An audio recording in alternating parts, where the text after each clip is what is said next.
Assalamualaikum warahmatullahi wabarakatuh.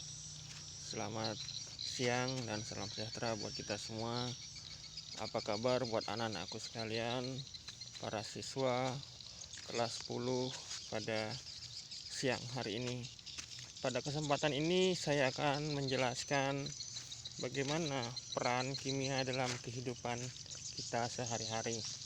Baiklah, kita mulai pembelajaran ini dengan harapan bahwa pada saat kita selesai dalam melaksanakan pembelajaran ini, kita dapat memperoleh tujuan dari apa yang menjadi tujuan dari kegiatan pembelajaran ini.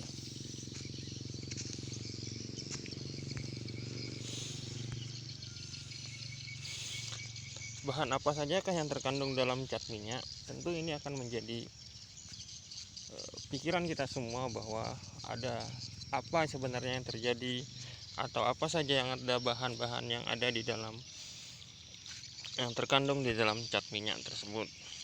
Nah, sekarang kita akan mempelajari bagaimana komposisi senyawa kimia dalam pangan yang biasa kita hadapi sehari-hari. Yang pertama adalah karbohidrat. Karbohidrat merupakan senyawa makromolekul atau polimer alam yang disebut dengan polisakarida. Ini banyak kita temukan pada makanan pokok kita seperti nasi, jagung, tepung, dan lain sebagainya. Yang kedua adalah protein. Protein merupakan senyawa makromolekul polimer alam yang terdiri atas 5.000 sampai jutaan asam amino yang terikat. Adapun bahan makanan yang ada mengandung protein itu seperti telur dan kacang-kacangan.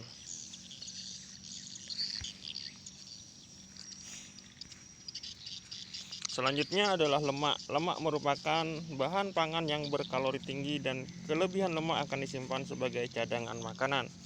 Nah, lemak ini terkandung di dalam bahan makanan seperti daging dan lain sebagainya. Kemudian vitamin. Vitamin merupakan senyawa kimia organik yang diperlukan dalam jumlah kecil tetapi harus ada dalam makanan. Ini banyak terdapat pada buah-buahan. Kemudian mineral. Mineral berperan dalam mengatur keseimbangan asam basa, mengatur tekanan osmotik, membantu transportasi beberapa senyawa yang diperlukan dalam proses pertumbuhan. Nah, ini banyak terkandung di dalam bahan makanan kita seperti sayur-sayuran.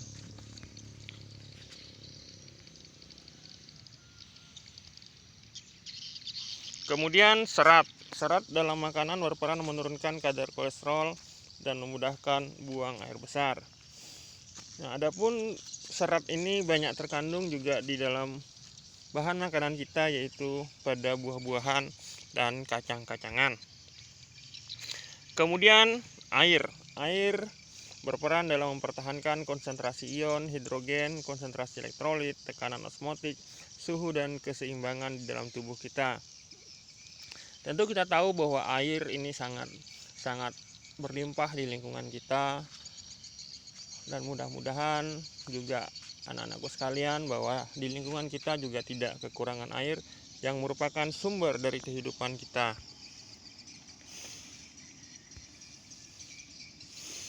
Kemudian bagaimana komposisi senyawa kimia dalam bahan sandang?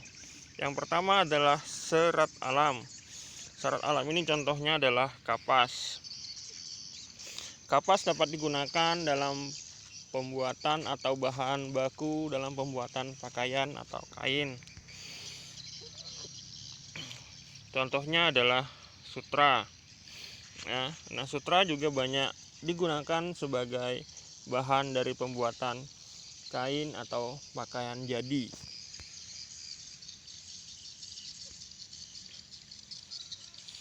Selanjutnya adalah wol.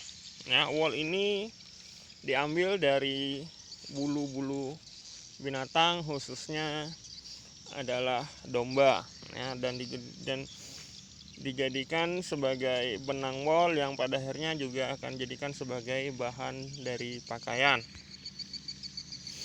serat semi sintetis.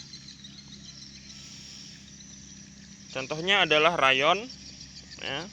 Kemudian sebagai bahan laboratorium, ya, dan juga akhirnya akan menjadi pakaian, ya, sebagai bahan dari pembuatan pakaian. Serat sintetis. Nah, serat sintetis ini adalah serat buatan, ya, yang dibuat oleh pabrik.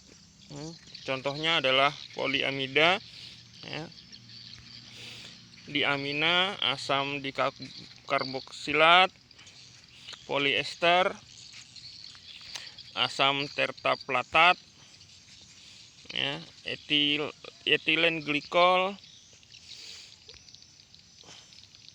Komposisi senyawa kimia dalam bahan bangunan. Nah, dalam bahan bangunan ini kita tahu bahwa bangunan ini ada yang terbuat dari permanen, ada yang dari kayu, dan ada yang semi permanen. Yang pertama adalah kayu. Kemudian ini adalah terdiri dari selulosa. Kemudian semen.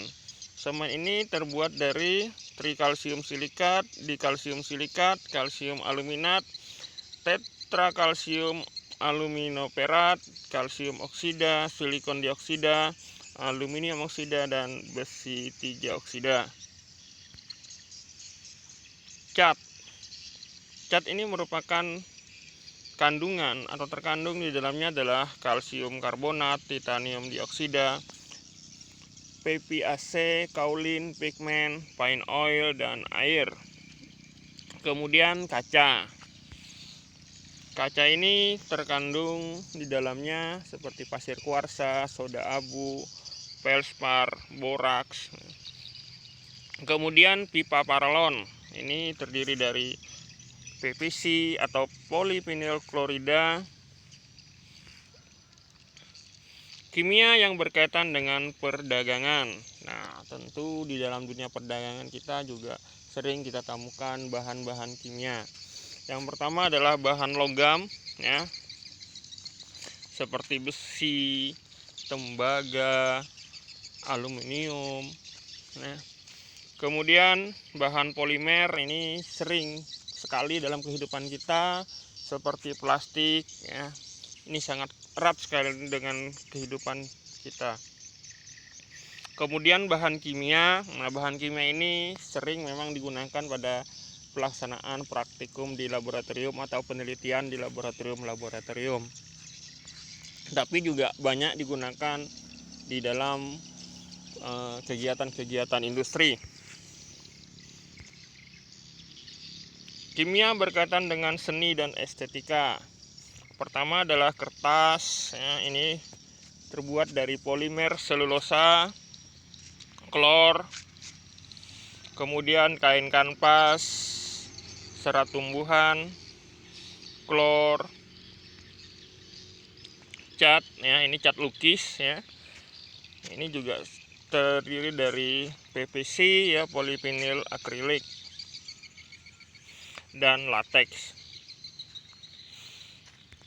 Bagaimana para siswa sekalian terhadap penjelasan sampai saat ini? Yang selanjutnya adalah sabun dan deterjen.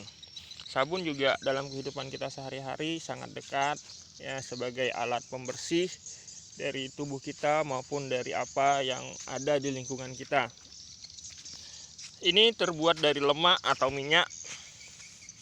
Kemudian terbuat dari ABS untuk deterjennya. Nah, sekarang ada satu kuis yang mudah-mudahan ini bisa dikerjakan. Pertama, jelaskan penggunaan bahan kimia dalam kehidupan sehari-hari. Kedua, sebutkan persamaan dan perbedaan kain kanvas dan kain katun. Kemudian, apa perbedaan sabun dan deterjen? Masing-masing dijelaskan. Oke, sampai di sini pertemuan kita untuk kegiatan kita pada hari ini. Terima kasih atas perhatiannya, atas atensinya. Mudah-mudahan bisa bermanfaat dan berguna buat kita semua. Amin.